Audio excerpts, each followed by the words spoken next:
आज आपण सोमेश्वरवाडी येथील मंदिरात आलेलो आहे। पाषाणमधील हे मंदिर जुन्या काळातलं आपल्याला पाहायला मिळतं।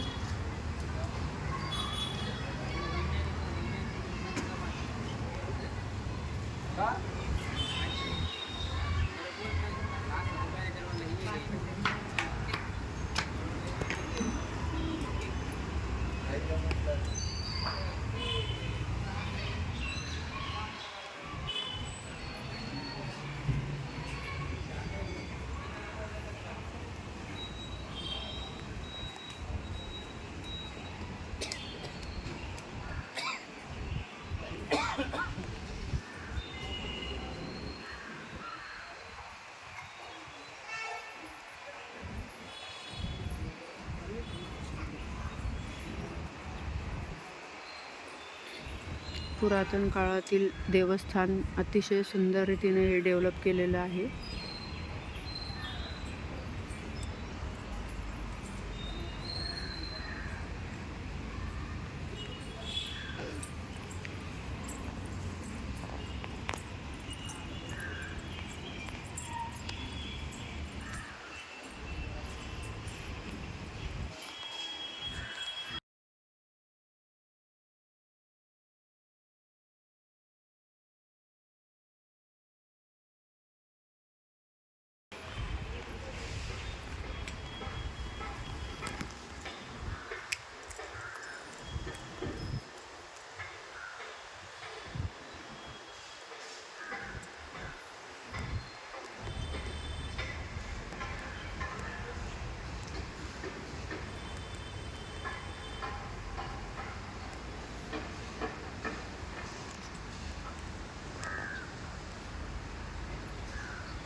ब्रह्मकुमारी येथील समाधी मंदिर आहे, अतिशय सुंदर।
हे ध्यान मंदिर आहे आणि इथे बसून साधना करता येते शांतपणे। खूप छान वाटतं इथे।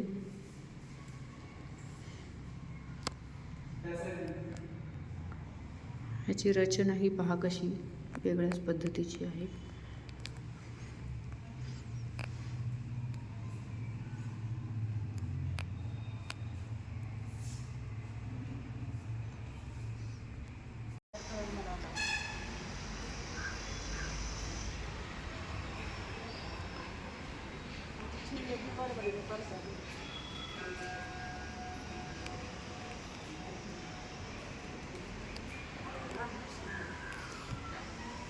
इथं यज्ञवेदी दिसतीये। वाह, छान।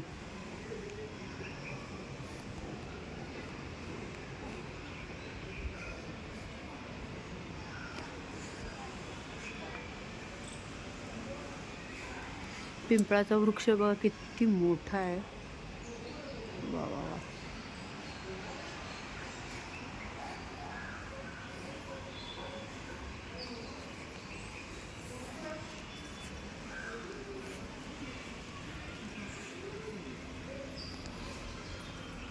आजूबाजूचा आवारही खूप मोठा आहे.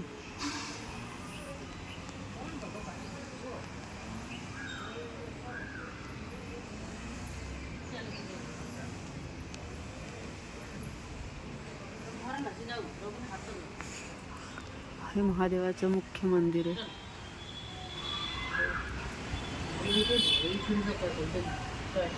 नंदी दिसतोय आपल्याला इथं.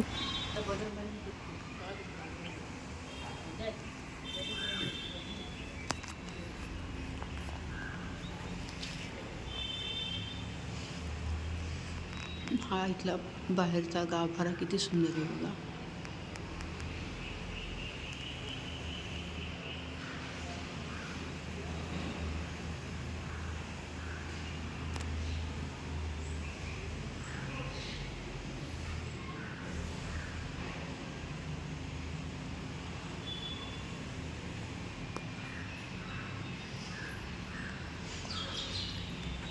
नंदी महाराज की जय हो.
बाहेरही एक शिवलिंग आहे.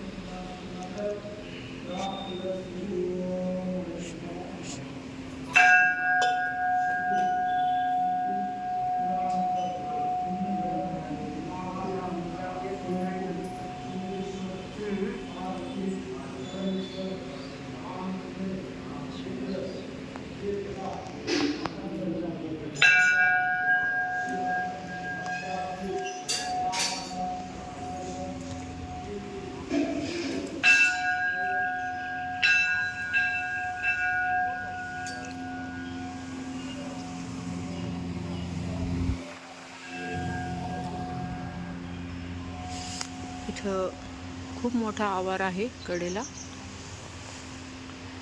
इथं अन्न छत्रालय दिसतंय मला. सोमेश्वर देवस्थान ट्रस्ट.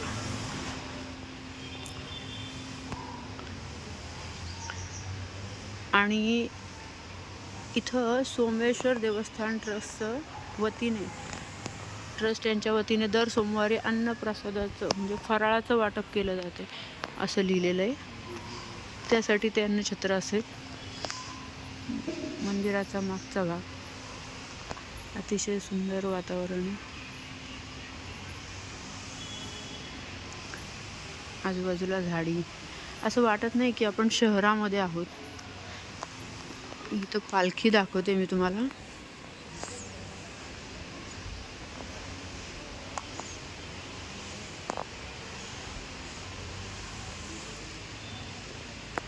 वा.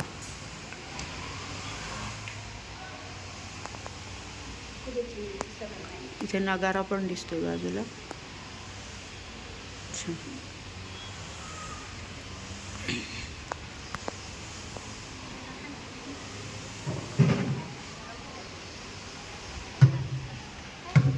इथं पिण्याच्या पाण्याची व्यवस्था आहे.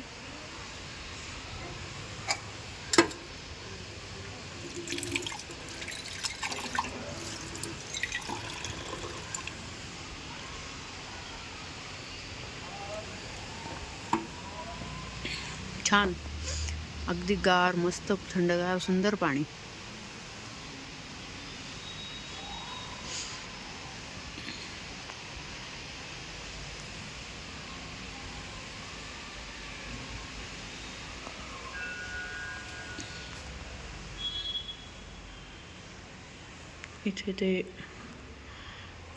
इथे येणाऱ्या वारकऱ्यांना राहण्याची व्यवस्था केलेली दिसते.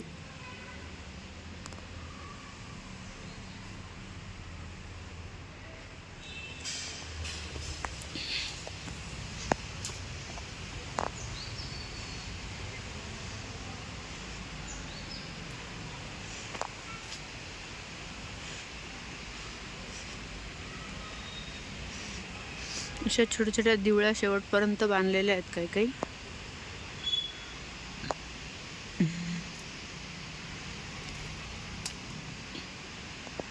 आतमध्ये सामान वगैरे कोठीचं ठेवलेलं आहे.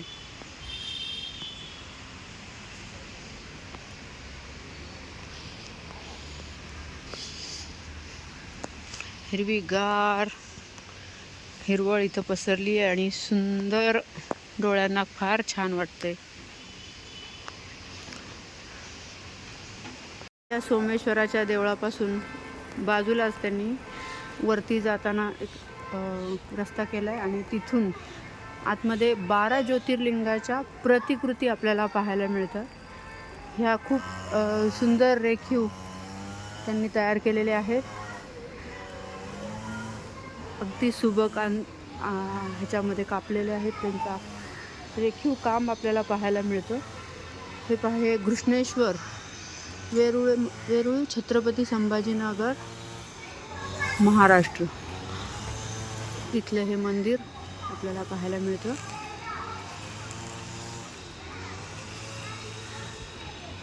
भोसले घराण्यातील राजांनी याचा जीर्णोद्धार केला. हे आहे केदारनाथ, हिमालय, उत्तराखंड, ज्याची खूप मोठी शेळा मागे येऊन थांबली आणि मोठ्या पाण्यातनं याचं संरक्षण झालं. आणि आजही हे देऊळ आपल्याला तिथं पाहायला मिळतं. हे आहे केदारनाथचं मंदिर. हे आहे त्र्यंबकेश्वर, इथलं नाशिकच्या जवळचं महाराष्ट्रातलंच मंदिर.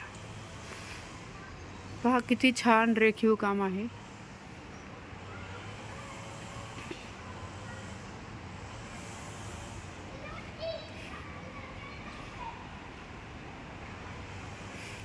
हे आहे विश्वेश्वर, वाराणसी मधलं, उत्तर प्रदेशातलं मंदिर.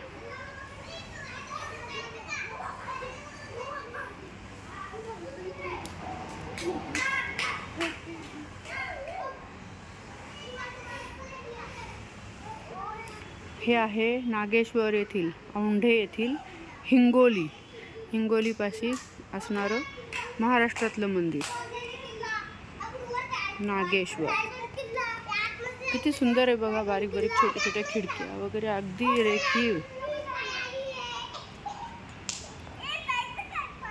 हे आहे रामेश्वर सेतुबंध, तामिळनाडूमधील.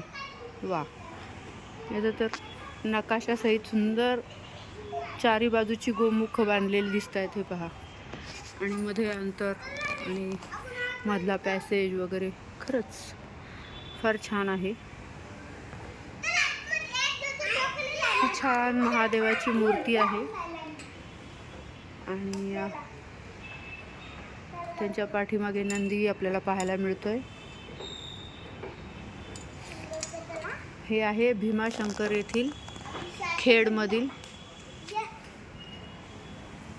खेड जवळचं पुण्यातलं महाराष्ट्रातलं मंदिर आपल्याला हे पाहायला मिळते.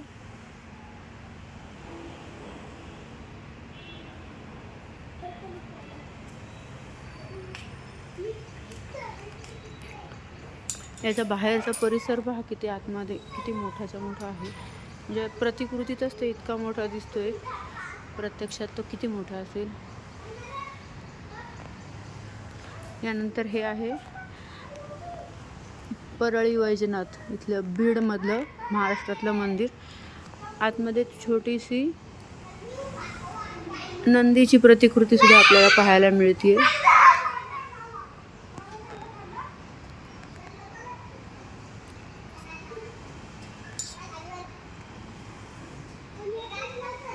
हे आहे ओंकारेश्वर, माधाता येथील मध्य प्रदेशातलं मंदिर आहे ओंकारेश्वर. आणि त्याच्या जवळच तिथे ममलेश्वर म्हणून पण देऊळ आहे, छोटं शेजारीच आहे नर्मदा मैयाच्या पलीकडच्या काठावर. आणि ओंकारेश्वर आणि ममलेश्वर हे असं अर्धा अर्ध मिळून एक ज्योतिर्लिंग मानलं जातं.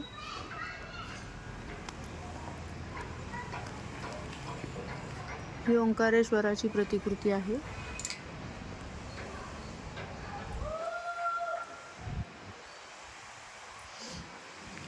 हे आहे उज्जैनमधील मध्य प्रदेशातलं महाकालेश्वराचं मंदिर. वा, जय महाकाल.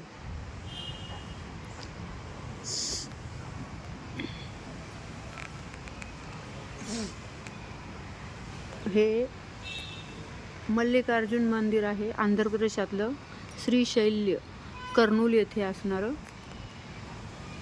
ह्याचा समोरचा भाग हा असा आहे आणि खाली पहा त्याचे किती मोठे दूरपर्यंत त्यांनी त्याचा प्रतिकृतीचा भाग इतका मोठा आहे. प्रत्यक्ष मंदिर किती मोठं असेल. आणि वरती छान त्रिशूळ आहे. आतमध्ये असे कोरीव खांब आहेत, मोठ्या प्रमाणात आहेत. सुंदर प्रतिकृती बनवली आहे. आणि वरती छतांवर सगळीकडे नंदींच्या प्रतिकृती आहेत, नंदी बसवलेले छोटे छोटे.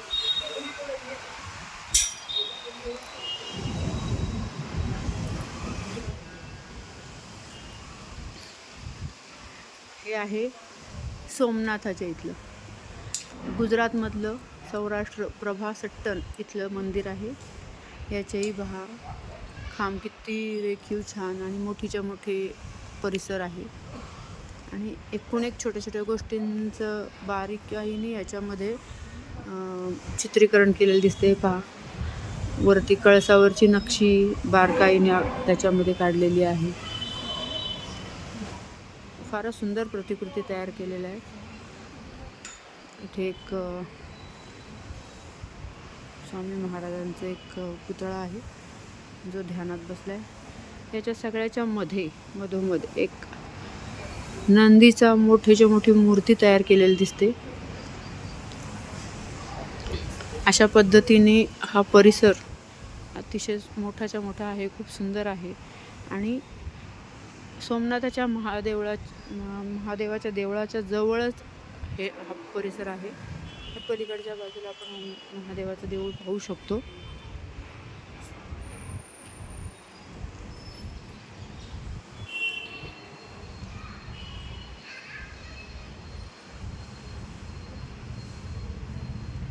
आणि दुसऱ्या बाजूनी मी आता बाहेर आली आहे.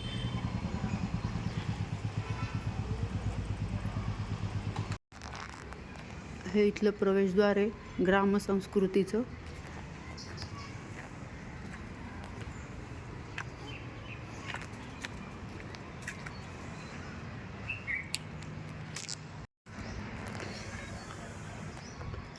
ह्या बायका पहा इथे वडाची पूजा करताना प्रतिकृती पाहायला मिळते.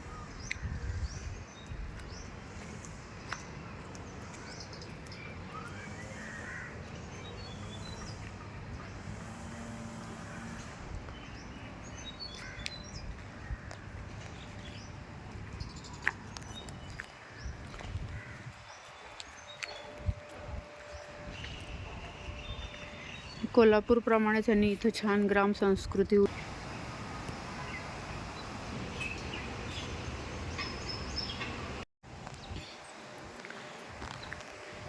इथं कीर्तन चालू आहे बघा. आणि कीर्तनकार कीर्तन करतायत आणि हे बाकीच्यांचे चेहरे बघा आनंदाने बघतायत. अगदी त्यांच्या चेहऱ्यावरचा आनंद अगदी खरोखर बघण्यासारखा आहे.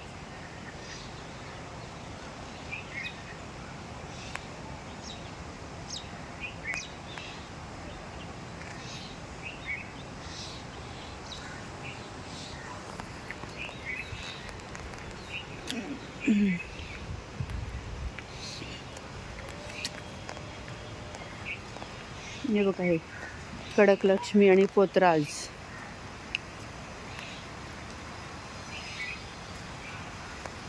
देवी आईचं देवारा डोक्यावर घेऊन हे जातं.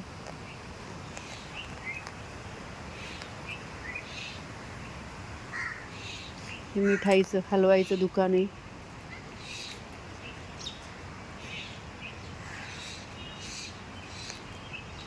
ही मुलगी दारासमोर रांगोळी काढते. आई आतमध्ये गोधडी शिवते.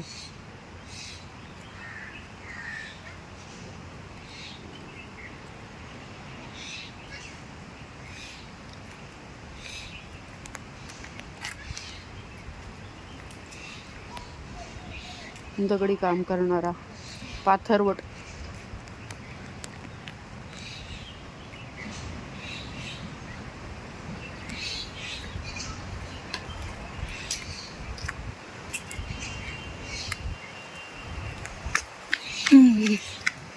मुली खेळतायत.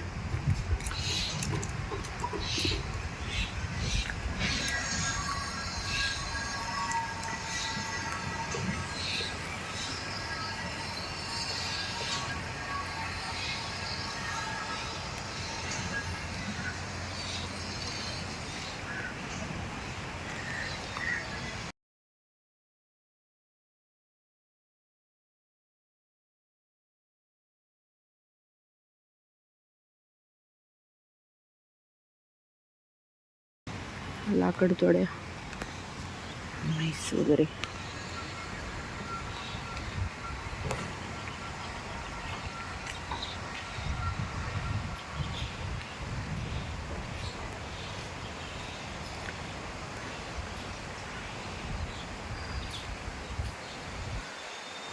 म्हशी धुतल्या जात आहेत.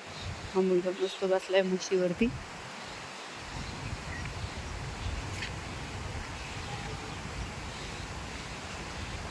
लाकूड तोड्या, मेंढ्या, मेंढपा.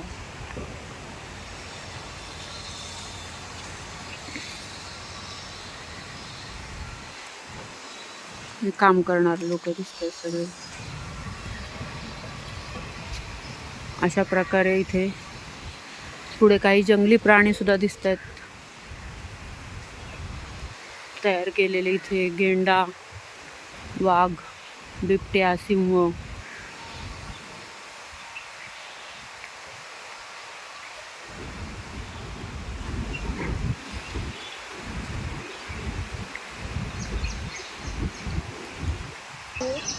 जवळ सगळी ग्राम संस्कृती सुद्धा पाहायला मिळते आणि छान मूर्ती घडवलेल्या आहेत. परंतु अजून थोडंसं मला वाटतं डेव्हलप करण्याची गरज आहे.